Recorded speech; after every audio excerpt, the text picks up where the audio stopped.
थारैनो जोबोद गोजोननाय मोनदों आं बे समावहाय गसाइगाव जिल्ला बर' थुनलाइ आफादनि 32थि बोसोरारि जथुम्मा आं बेवहाय गाहाय आलासि हिसाबै आं बाहागो लाफैदों गेवलां मेलाव आरो बेवहाय जों गोबां बाथ्राखौनो जोङो सावरायदों जे आथिखालाव बर' बिजोंनि जि हालोद आसाम सरकारनि जि माखासे पलिसिफोर बेफोरनि सोमोन्दै जोङो रायजो राजानो मिथिहोनो मोननानै आं गावखौनो खाफाल गोनां होननानै सानदों बे समाव मानोना जोंहा गोबां जेंना जेंगोनाफोर दङ बर' बिजोङा दिनै बिराद गिदिर मोनसे चेलेन्जनि गेजेराव दङ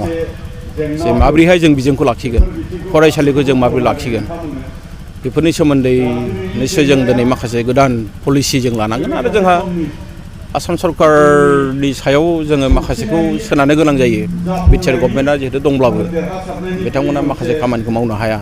बिनि थाखायनो जोंनि जेंनाफ्रा बारा जादों बे खोथाखौ आन्दाज खालामदों बेखायनो बर' थुनलाइ आफादनि नैबे बोसोरारि जथुम्मानि गेजेरजों जोङो माखासे बाथ्राखौ रायजो राजानो मिथिहोबाय आरो माखासे गोनांथार आयदा दङ जेरैहाय आसाम एकर्डनि 6 नम्बर दफाखौ बिथांमोना आसाम सरकारा बाहायनायनि खोथा बुंबाय थादों दायो दा बेखौ बिथांमोना माबायदि बाहायनो नागिरदों बेखौ जोङो बर' थुनलाइ आफादनि 64थि बोसोरारि जथुम्मायाव जोङो बेखौ मोजाङै सावरायनांगौनि मोनसे खाबुखौ जों लानांसिगोन आरो बेजों लोगोसेनो बिथांमोना मोनसे बाथ्रा मिथिहोदों जे आसामाव थानाय गासैबो इंराजि बिजोंनि फरायसालियाव असमिया रावखौ जाबसिननायनि खोथा बिथांमोना बुंदों बे बेलायावबो जिहेतु जोङो थांनाय 21 नभेम्बराव दिसपुराव मोनसे मिटिं जादोंमोन बेवहाय जोंनिफ्राय जों आपत्ति खालामबोदों आरो जों बुंदों जे जोङो गासैबो आयदानि सायाव नोंथांमोनाखौनो मोनसे इम्पजिसन दा खालाम जों बेनि सायाव मोजाङै सावरायनानै मा हायो जोङो डिसिसन लागोन नाथाय इम्पजिसनखौ खालामनाङा बिथांमोना फासयदों बे समावहाय दा बेवहाय जों नुनो मोनदों जे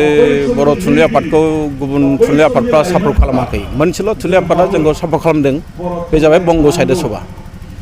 बिनि बादै बिथांमोना माने असमिया रावखौ माने कम्पालसरि फरायनांगौसो दंजोबो गासिबो दा बे बेलायावबो जोंहा दिनै साननांगौ दङ बेखायनो आं बुंदों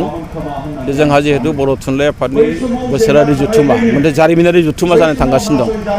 बेवहाय जों बिराद मोजाङै सावरायगोन आरो जों मोजां डिसिसन जों लागोन आरो जोंनि गोबां स्कुल कलेजफोरनि खोथा दङ बेवहाय भेन्सार स्कुलनि खोथा दं बेफोरखौबो जों लुबैयो जे जोंहा बिटिआर गोरोबथानि दफा मथे 6.3 मथे बेफोर जाजोबनांगौ बेखौ जों लुबैयो आरो बेफोर जाब्लासो जोंनि फरायसालिफ्रा थांनानै थागोन आरो लोगोसे थोजासे जोंहा फोरोंगिरि थिसननाय बे खामानियाबो सरकारनिफ्राय जानांगोन नङाब्ला खिन्थु बर' बिजोंनि इयुना जोबोद गाज्रि बे खोथाखौ जों दा मिथिबाय आरो बर' बिजोङा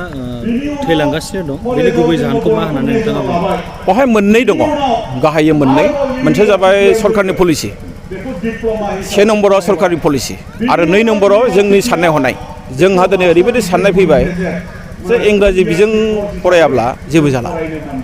दा बेखायनो बर' थुनलाइ आफादनिफ्राय जों मोनसे खोथा बुंदों जे जोङो बर' बिजोंजों फरायनानैनो जोङो इंराजिखौ समान गुरुत्व होनांगौ बिनि थाखाय गोनां जायोब्ला जोंहा गभर्नमेन्टआ सासे इंराजि फोरोंगिरि थिसननांगौ जों बे फारसे गोसो होनांगौ मानोना जोंनि आइ आफाया गासैबो आइ आफायानो गावनि गथ'खौ मानसि जानायखौ लुबैयो बे बिथिङाव जों नोजोर होनांगोन नाथाय 1 नम्बर गोरोन्थिया सरकारनि सरकारानो ओरैबायदि पलिसि लाबाय थाखादों दायो बर' बिजोंखौ बोरै हायै बुथारनाय मानोना दायो जोंहा गलाघाट बायदियाव बर' बिजोङा बिराद अलखदाव दंसै गुवाहाटियावबो गंनैसोल'सै मरिगावआवथ' फ्राय गैलानोसै नगावआव थैलांबाय आरो बेबायदिनो खोला